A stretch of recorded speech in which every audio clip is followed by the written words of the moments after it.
हम रीना झा अहाँ सबके अपना यूट्यूब चैनल पर बहुत बहुत स्वागत करै छी। और हमरा खेती कनि शौक है, खेत सँ जुड़ल छी एखनो, जेना बचपनमे गाँवमे रहै छी।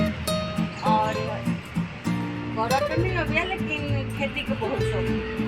एकटा हम केलाके पेड़ सब लगेने छी, एखन कनि ज़्यादा झुंडमे भऽ गेलै, ओकरा कनि सफाई करबऽके अइ। और एहिमे हम मेथी और धनिया उगेने रही, तो वो सीजन ऑफ भ गेल। एखन हम भिंडी के पेड़ लगेलहुँ हैं, तो सौंसे भिंडी लागल अछि।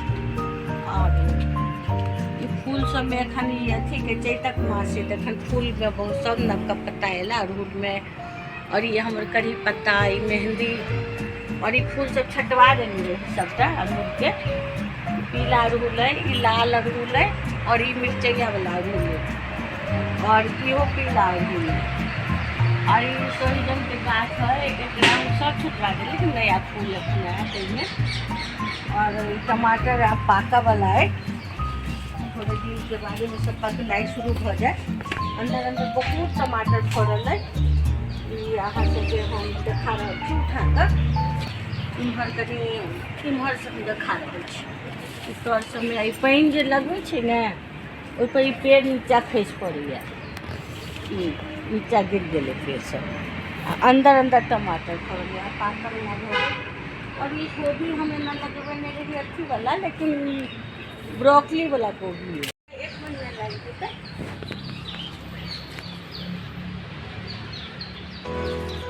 देखिए कच्चे मार दे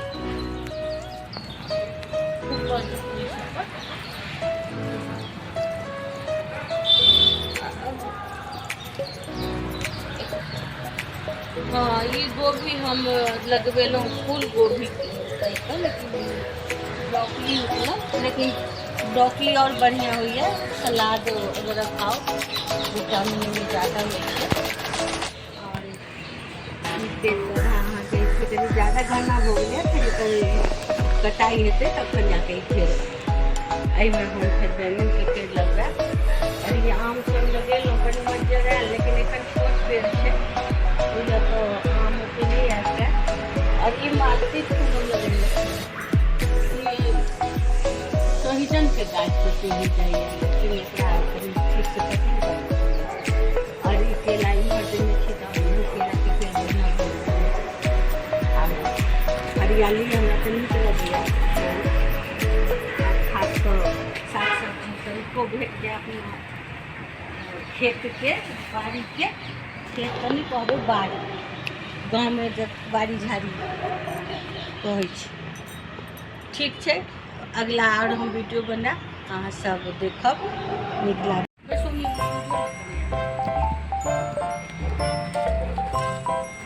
ये हमरा आम गाछ